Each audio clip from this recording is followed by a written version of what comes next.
Sawadee Krap. I greet you this morning in the name, the love, and the joy of the Lord. I would like to thank Pastor Wendy, the pastoral staff, and the leaders of the church for this privilege and honor to come and share here. As I started off this morning, I've returned to the scene of my crimes. A lot of them perpetrated in this locality. As a teenager, my home church is Wesley Church. And I always say I was carried to church, pushed to church, and then dragged to church. But I'm glad that at 14, the Lord revealed himself to me more fully. And I realized that he is the way, the truth, and the life. And I made that decision. I said, Lord, if you can use this life at all, because all of my teachers would be inclined to disagree. The prognosis in school was that I would end up with an early death or in prison. So all I can say is so far so good. By the way, are there any teachers here who taught me? Anyone here? Okay, well, they don't want to raise their hand. But if you are here, in the affectionate phrase that you use onto me, please pay attention. I bring you greetings from my church in Bang Na, which is like Bedok, it's just a location. We are, as far as I know, the only international church that is not in downtown Bangkok. We are halfway between the city and the new airport. And this year we will be celebrating our 17th anniversary. And at our 10th anniversary, I told the congregation we started off as an international church with a Thai congregation. But now in our 11th year, we're going to be a Thai church with an international congregation. And I handed over leadership to the Thais. And just last year, we were able to purchase a new plot of land for a daughter church. So things are, I would say, going quite well there. And so in that fundraising effort, I have a few books that I have brought and will be available in the sanctuary, in the canteen later. So if you want to support that work, we would appreciate that. But let's get to the message. And this is taken from Paul's second letter, which begs the question, what was the first letter? Now, the first letter was actually more a letter of admonishment, because the Corinthian church, Corinth was a cosmopolitan city, and they had many, many different influences. And Paul felt that the church there had begun to compromise a lot of their standards, a lot of their beliefs. And so he was quite chastising in his first letter. And actually, we can read between the lines in the second letter, where he was actually relieved that they had taken his correction and they weren't defiant or rebellious. So the second letter then is a lot more encouraging. And he's coming across much more fatherly and saying, it's so good that you have taken the correction of the Holy Spirit. So now I want to encourage you in how you journey on in your faith. So let's look here, because Paul is telling them that whatever suffering or trials we face, it's only temporary. It certainly doesn't feel that way when you're going through it. And one of the privileges of a pastor is to journey with people. We share in their joys, their weddings, their births, and their celebrations, but we are also there in times of struggle when there's been a disclosure of illness or a sudden death in the family. And I've had the privilege of weeping with those who weep. And there have been many times that the grief is beyond words. And I certainly not inclined to platitudes. And the only thing I could do is sit with them and weep. And trust that our loving Father understands those tears.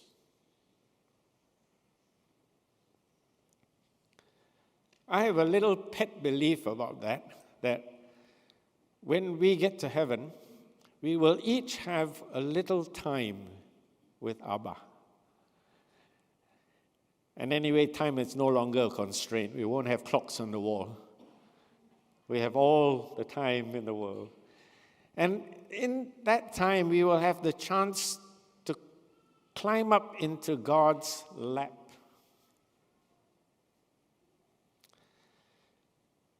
And it's alone time with Daddy. And we will tell him of our journey. We will give account for our lives. And I'm sure there will be tears. And at the end of that time, he will wipe away that last tear. This is what Jesus says. He will wipe away, and you will have no more tears. And it's my little belief, I like to visualize it this way. He will take it and he says, Leslie, this is your last tear. For I have turned your sorrow into joy. And he will put that last tear in a little vial, in a little container, and he'll hang it around my neck. And I can always be reminded of my last tear. For then and thereforth, I will live only in joy. Do you like that? And so shall it be for all of us. Hallelujah. Until that moment when we can say farewell to our tears, we have to live with them. And there will be tears to come. So how do we hold fast? How do we live and traverse this very fallen and challenging and painful world with hope in our hearts, with the joy of the Spirit that will strengthen us? Let's look at Paul's encouragement to the Corinthians. He talks about authenticity in the ministry. Now, you may respond and say, ministry, we're not ordained. That's up to you guys. But I believe every one of us has a ministry.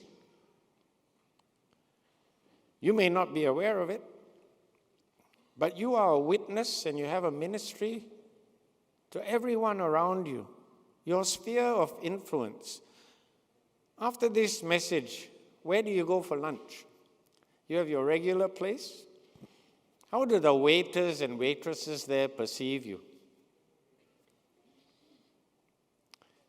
Imagine the conversation between two waiters or waitresses. Hey, how come they come every Sunday? You know, very regular, they come every Sunday. Oh, because they go to church. Huh? It's so rude, so impatient. Never say thank you. They go to church. Yeah, that's why I don't go to church. Full of hypocrites. Have you heard that before? I'm sure you have. I hear that all the time. And I relate to non-Christians. They say, don't go to church, it's full of hypocrites. And I go, pleased to meet you, I'm the chief. And that is true. That is true. And Paul talks about authenticity because he's challenging us to be honest. We don't have to put on masks. We don't come on Sunday and have a particular countenance, and it changes the moment we get in our car and hit the first red light. So Paul encourages us here in that verse that you have up on the screen. And I particularly like the second sentence there where he says, on the contrary, by setting forth the truth plainly, we commend ourselves to everyone's conscience in the sight of God. And what is that saying? Don't make false pretense. Don't pretend to be something you're not. If you are walking in the light of God and you're allowing the Spirit to correct you and lead you on His paths of righteousness, then it should be evident. And one of the things I've learned all of these years in the Christian community is it doesn't matter how much you know, what qualifications, where you studied, and how knowledgeable you are. It doesn't even really matter what you proclaim and preach. The real litmus test, if my chemistry teacher is here, the real litmus test is who you are. And Jesus had a simple test. I call it the botanic test. And what was that? Good tree bears good fruit. Bad tree bears bad fruit. And no vice versa. And if you look at leaders, be it in the church, in the government, in your office, I think who they are is the most powerful element, right? And I like it that the psalmist says, surely goodness and mercy will follow us. I used to think that that was a blessing, that God lets goodness and mercy follow us. But I realized that what the psalmist was saying is, if the Lord is your shepherd, then you will leave a legacy of goodness and mercy. That people who know you will say, this is a good and lovely person. And I see something of a loving God in them. So I want to encourage you as you journey on. We live in a challenging world. If you're ever inclined to be happy, just switch on to the news. Is rumors of wars and pestilence and every kind of disaster, right? But be encouraged, because these things must come to pass. But in today's world, it's hard to discern what is truth. Is that true? Now, people have their own truth. I hear this on a lot of internet clips, right? On YouTube clips. My truth. No. Hang on a minute. There's only one truth.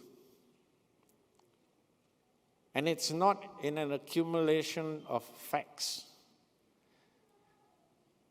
Truth is a person. Yes? Truth is a person, and his name is Jesus. Because he declared, I am the way, the truth, and the life. And we will be able to discern truth in that continued relationship with him. I just spoke at a graduation service 2 Sundays ago, and I told the young people, the graduates in that service, I said, here's my advice to you. Hold on to Jesus as if your life depends on it. Because it does. And this is my encouragement, has always been to my daughters. Doesn't matter where you go, doesn't matter how successful you may or may not be, but my Father's prayer and wish for you is you hold on to Jesus and never let him go. And I'm so glad that my children are adults, my two daughters, and in our family chats once a week, they're telling about what God is doing in their lives. And people say, you must be very proud of your daughters. I say, my greatest joy is in the fact that they know, love, and continue to walk and share Jesus. That surpasses everything else. And I want to encourage you with that. So to round off this point, this is neither my dog nor my bird, although my dog used to look like that, and my daughter does keep 2 parrots. But when we talk about my truth, the truth, there is an ultimate truth, and the truth is the dog is a dog, and the bird is a bird, and the dog never becomes a bird, regardless of how he or she identifies. The dog may think he's a bird or identify as a bird, and if he's inclined to prove that, there'll be a little space of time when he finds out he's not a bird. And I think I see that operative in the world. It doesn't matter what you claim, what you insist upon. The ultimate finality of the truth of the Creator of the universe is the only force that will come to count. Right? I hear this all the time. I don't believe. Why should there be a God? Okay, fine. One day you will stand before the throne and you can make your argument. But I don't think it's going to count for very much.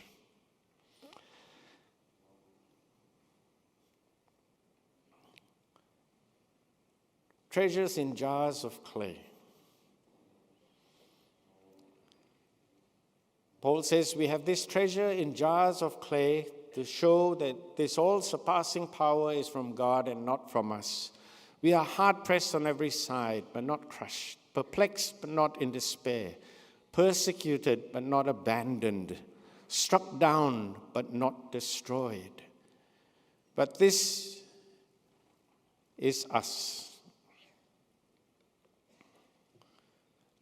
I identify as a jar of clay. I think it's quite appropriate. And I certainly identify with the fragments, the cracks, the frailties, the brokenness. Tremendous analogy. Well done, Paul. But here's what happens when we submit ourselves to Jesus. This is a Japanese craft or art. It's called kintsugi. I hope I got that correct. And it's the art of taking fragmented pottery and putting it together again. But instead of glue, we have these gold fillings or trimmings. And if you think about it,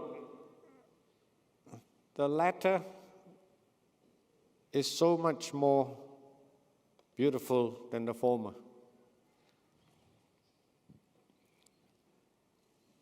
I believe that this is the work of the Holy Spirit in all our lives. And we can give him the broken pieces. We don't have to be ashamed. Because when we give him those fragments of our broken lives, we are helping him fulfill the prophecy that he was bruised for our transgressions and he was afflicted for our iniquities. By his sacrifice, we are restored and we are healed. More whole, more beautiful, more effective than when we began. Hallelujah.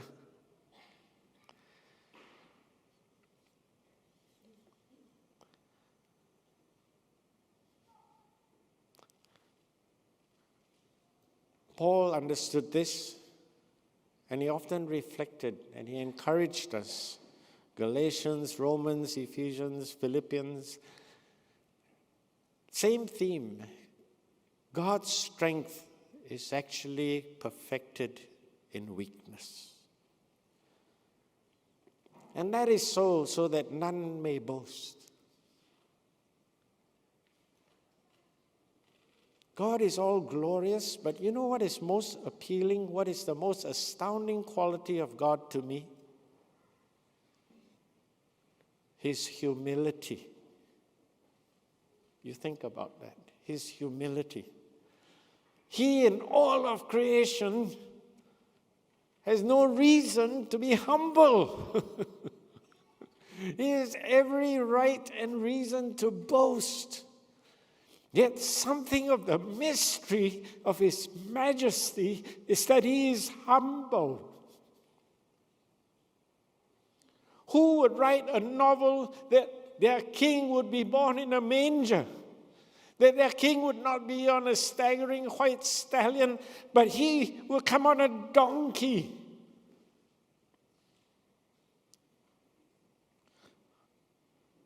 Only revelation can bring this about. This is not the craft of a storyteller that is human. Look at all your fairy tales. Look at all the heroes. But what does Isaiah prophesy? He was someone of no countenance, not even pleasant to look at, and he was despised and rejected.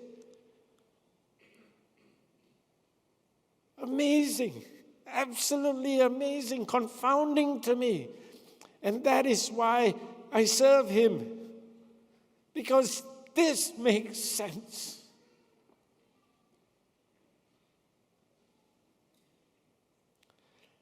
I gave my life to Christ when I was 14. And for those who know me, and even if you don't, it's quite apparent I'm not someone who conforms.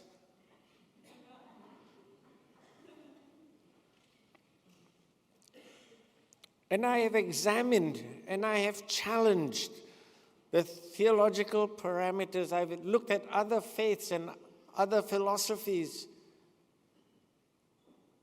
And I am more convinced today than I was when I began. For the young ones up there,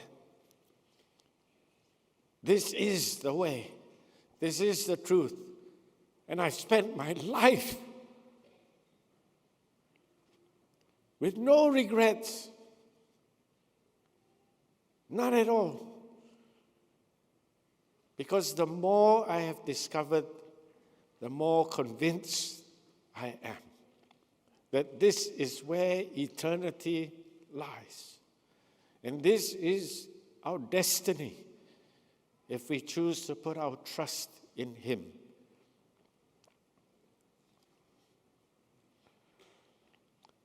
So, wherever you may be at this time, be encouraged by Paul's constant and resonating theme that we should have a heavenly perspective.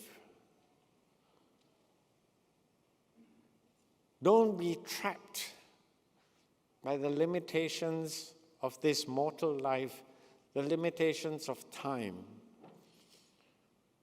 Because that which is unseen transcends all of this. And this earthly life will be so fleeting. Like Solomon says, right? Like a flower in the morning and just chaff in the wind by the evening. But that doesn't mean to say our lives have no value. Every moment, every experience, every sentiment, every tear has value. Because you have been made in the image of God. And I didn't share this in any of the services, but it comes to me. May I take a minute more? Thank you, got clearance. Double confirm.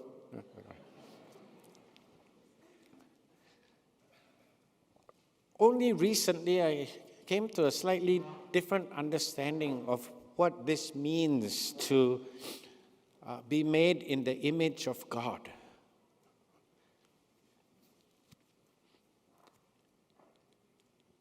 There are two books in the Bible that start with the same three words. Can you name the two books? In the beginning, Genesis, and in the beginning, John. In Genesis, it is revealed by verse 3, and God said. He didn't say, and God grabbed, and God made, but it says, and God said. So by the third verse of Genesis, it's revealed that our God is the one who speaks. In John, it says, in the beginning, in Genesis, was the Word. And everything that has been made by Him. And that is to say, He is the original vocabulary. If you do not have vocabulary, there is no way to define or understand existence. Right? What is this? You have no words to be able to explain it. But here's the beautiful thing. In all of creation, He only bestowed on man and woman His image. And what is that image? We are the only ones who have vocabulary. Okay, the chimpanzee has, the most advanced chimpanzee at about 300 words. Okay? A child, by about 3, has 3,000 words.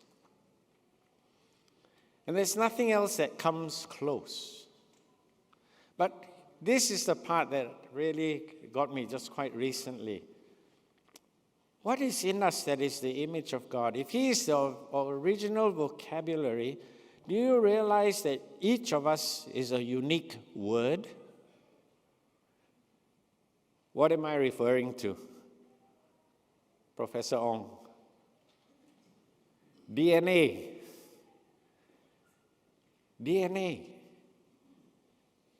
You are unique, recognizable, distinct because of that word that God has breathed while you were being formed in your mother's womb. And your word is 3.5 billion characters long. Majesty. You are special.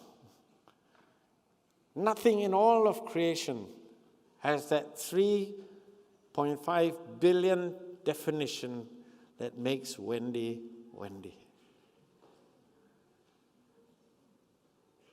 Wendy can travel around the world because of this. Yes? Thumbprint. Your thumbprint. That goes on your passport. No more thumbprint? No. I just renewed my passport. Come on. It's your thumbprint. And you have been made unique in the image of God, the original vocabulary, and all of us are unique expressions of that vocabulary. He knows you, He called you by name, and He breathed that life into you. And He's breathed that destiny into your life as well. Let us rejoice and rest in Him. Let me close with this analogy. If I can have the mic stand.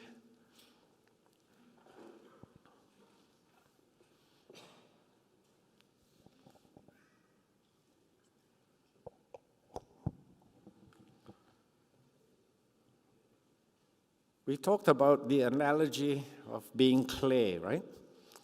Who knows what this is? Can't see, short-sighted, okay. Who knows what this is? Anybody can name this instrument? Shout it out. I'll give you a book for free if you shout it out. Someone said it. What did you say? Ocarina, a few of you. Okay, see me at the book stand. It's a folk instrument. It's made of clay. And it's such a wonderful analogy because if you figure the backstory to this instrument, it would have started off as a lump of clay. Yes? And then the maker, I hesitate to call him the potter, because I don't think potters necessarily make ocarinas. But he would have molded that clay, he would have had to knead it. Then he would probably have had to halve it and then cleave it out and put it together again because the center is hollow. Then he would have to take a stick of some fashion and pierce it. And if you look around the holes there, you'll see indentations where he's had to press in on it. And to me, that's so reflective of life. And that's what Paul was talking about. We feel pressed. We feel cleaved. We feel pierced. We feel broken. But there is a purpose to that. Because one of the main questions when we suffer is why? Yes? Why? Maybe why me? But certainly, why?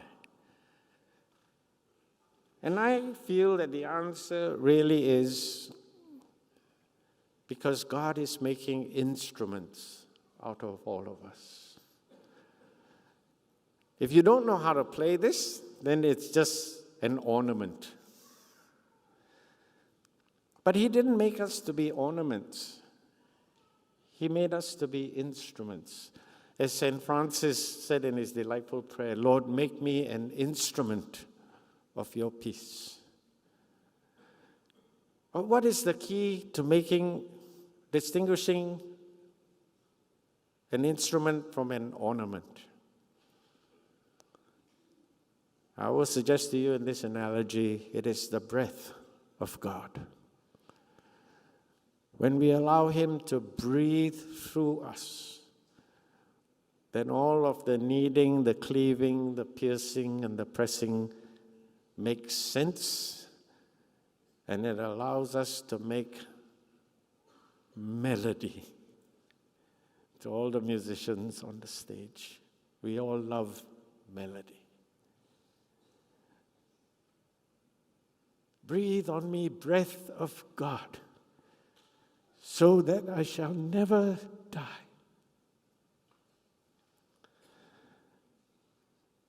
So let's be in an attitude of prayer. I'd like to play one of my favorite hymns, which we'll respond with, as we acknowledge to whom everything belongs.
Living, loving, breathing God,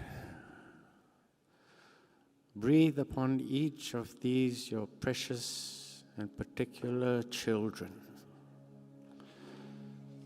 Let the breath, the renewing, restoring, reconciling breath of your Spirit flow through each of them afresh today. And may your joy be our strength. Amen. Amen.